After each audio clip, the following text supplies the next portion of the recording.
Bonjour et bienvenue dans le décryptage de la rédaction d'aujourd'hui qui vous est présenté par Florian Dai et qui porte sur le 5e examen international de Taïwan sur la CIDO, la Convention sur l'élimination de toutes les formes de discrimination à l'égard des femmes.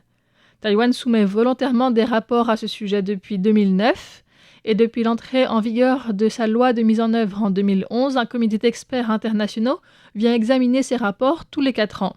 Cette édition est donc le 5e cycle d'examen et ça marque aussi les 15 ans de la loi taïwanaise et 45 ans de l'adoption de la Convention par l'ONU.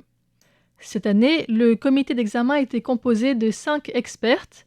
Esther Egobamien Mchela du Nigeria, qui était la présidente du comité, Marion Bethel des Bahamas, Laeticia Boniface Alfonso du Mexique, Niklas Brun de Finlande et Hye-So Shin de Corée du Sud. L'examen a eu lieu du 13 au 17 juillet, donc la semaine dernière, avec d'abord 2 jours de sessions publiques d'examen retransmises en direct sur YouTube et au cours desquelles plus de 400 participants du gouvernement et de la société civile ont pris part au total. La vice-première ministre Zhang Lijun a ouvert la session en rappelant le lien entre égalité des genres et démocratisation de Taïwan, citant la réforme du droit de la famille, les 3 lois sur l'égalité des genres et la loi contre le harcèlement. Elle a déclaré « Pour la première fois, Taïwan fait partie des 179 pays évalués par l'OCDE au titre de l'indice Institutions sociales et égalité des genres. Et nous figurons au 6e rang mondial et au 1er rang en Asie. Au Parlement, les femmes députées continuent de représenter environ 40% des sièges, soit le taux le plus élevé en Asie. Ce rapport présente également le mécanisme institutionnel pour protéger les droits humains liés au genre et aux droits des femmes, ainsi que la prévention des violences sexistes et sexuelles, le droit au travail, les droits économiques, les droits sociaux et les droits liés à la santé, mais aussi les progrès du pays en matière d'égalité des genres dans le mariage et dans la famille au cours de ces 4 dernières années. Vendredi dernier, le 17 juillet, le comité d'examen a rendu public ses 89 conclusions et recommandations. Li Mingxin, ministre sans portefeuille, a reçu les conclusions au nom du gouvernement. Parmi les points positifs relevés par le comité, on note la loi contre le harcèlement, des réformes des lois sur l'égalité au travail et la prévention des violences familiales et sexuelles, mais aussi la création d'un centre de traitement des images à caractère sexuel, le lancement en 2025 du premier plan d'action national interministériel contre les violences de genre, mais aussi une extension des droits liés au mariage homosexuel et à l'adoption conjointe.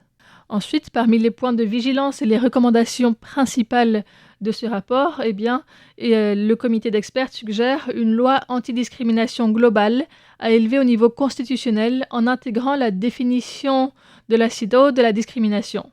Un deuxième point est que le droit taïwanais ne définit pas juridiquement pour l'instant que veut dire salaire égal pour un travail de valeur égale. Et donc, elle recommande de commencer par une transparence salariale. D'autre part, plus de 60% des semi-conducteurs et matériels numériques mondiaux sont produits à Taïwan, et donc ça demande une pleine intégration de l'esprit de la Convention pour que la gouvernance de l'IA soit réellement fondée sur les droits humains. L'avantage technologique de Taïwan en intelligence artificielle doit être mobilisé pour lutter contre les violences sexuelles numériques. Un autre point est qu'il y a plus de 280 000 travailleuses migrantes à Taïwan qui travaillent donc dans l'économie du soin, qui ne sont pas couvertes par la loi sur les normes du travail. D'autre part, la pension alimentaire après divorce ne devrait pas être liée au remariage ni à la pension des enfants. Ce sont des sujets qui devraient être traités séparément et ce n'est pas le cas pour l'instant. Un autre point est que le poids des structures sociales et de la culture traditionnelle reste présent, notamment dans les violences familiales et sexuelles et à tous les âges de la vie. Enfin, il y a aussi une recommandation de formation systématique des fonctionnaires, du personnel judiciaire et des médias contre les violences de genre, donc ça n'a actuellement pas lieu. Voilà, sans entrer plus dans le détail des 89 recommandations, vous avez ici les points les plus saillants, de ces rapports sur la CEDAW. Suite à ça, le vendredi même, une vingtaine d'associations de domaines assez variés, donc non seulement concernant les droits des femmes, mais aussi les droits humains, le handicap, le droit en général ou encore le travail du sexe, se sont rassemblées en réaction à ces conclusions.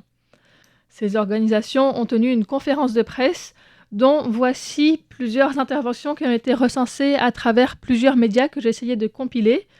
D'abord, sur la prévention des violences et la justice, Liao Shuwen de l'Alliance taïwanaise contre les violences a dit que les conclusions saluent les progrès, mais que la prochaine étape ne peut se limiter juste à des lois ou la sensibilisation, et il faut selon elle un système de prévention intégré, informé en ce qui concerne le trauma, et construit à travers un plan d'action national avec une transformation en politique, en budget, en dispositifs et en actions concrètes. Cao Hui-chen de la fondation Garden of Hope indique aussi que la prescription pour agression sexuelle sur mineurs court désormais à partir des 20 ans, mais ça reste insuffisant selon elle. Si l'on veut vraiment garantir les droits judiciaires de toutes les victimes d'agressions sexuelles, il ne faut pas fixer de délai de prescription du tout. Il faut le supprimer purement et simplement pour protéger leurs droits. Elle demande aussi une meilleure formation à la sensibilité de genre du personnel judiciaire et un abaissement du seuil de signalement. En ce qui concerne l'autonomie corporelle et la maternité, on note un appel à une généralisation de l'éducation à l'égalité des genres, à la garantie de l'autonomie reproductive, notamment en termes d'avortement et de contraception. Xu Shouhui de l'Alliance pour la réforme de la naissance dénonce l'absence de tout système de suivi des violences obstétricales à Taïwan, que ce soit des césariennes non consenties, des épisiotomies ou bien un défaut de consentement éclairé par exemple. C'est un vide que les conclusions du comité pointent explicitement en recommandant la reconnaissance légale de la violence obstétricale comme forme de violence de genre, avec mécanisme de suivi et de sanction. Ensuite, sur le handicap, Chang Zhezheng de l'Alliance pour les personnes en situation de handicap dénonce le fait que les dispositifs actuels manquent d'une perspective handicap. Par exemple, des alarmes anti-agression ou bien des sprays au poivre sont inadaptés aux besoins physiques différents des femmes handicapées. D'autres associations ont aussi souligné le risque accru de violence et de pauvreté pour les femmes en situation de handicap. En ce qui concerne le droit à la famille et le mariage, Wang Xiaohan de la fondation Awakening indique aussi que la mise en œuvre de la CEDAW est la responsabilité de tout l'appareil d'État et pas seulement du gouvernement, d'autant que les conclusions pointent aussi des écarts d'application au niveau local. Elle a listé des réformes bloquées depuis plusieurs années, donc le régime de pension alimentaire, la répartition de la pension professionnelle après divorce, l'exclusion des femmes de l'héritage dans les fondations rituelles ancestrales et le consentement du conjoint qui reste requis pour une interruption de grossesse. Ensuite, en ce qui concerne les droits LGBT+, et l'identité de genre, il a été noté que la loi sur la procréation médicalement assistée exclut les femmes mariées à une autre femme et les femmes célibataires, une discrimination à corriger.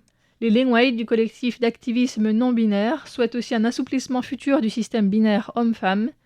Et Tsai Ing-je de la ligne d'écoute et conseil LGBT de Taïwan demande de supprimer l'obligation de chirurgie pour changer la mention du genre sur sa carte d'identité pour les personnes transgenres. Taïwan devrait donc maintenant mettre en place ces recommandations dans les différents domaines et une prochaine évaluation devrait normalement avoir lieu dans 4 ans.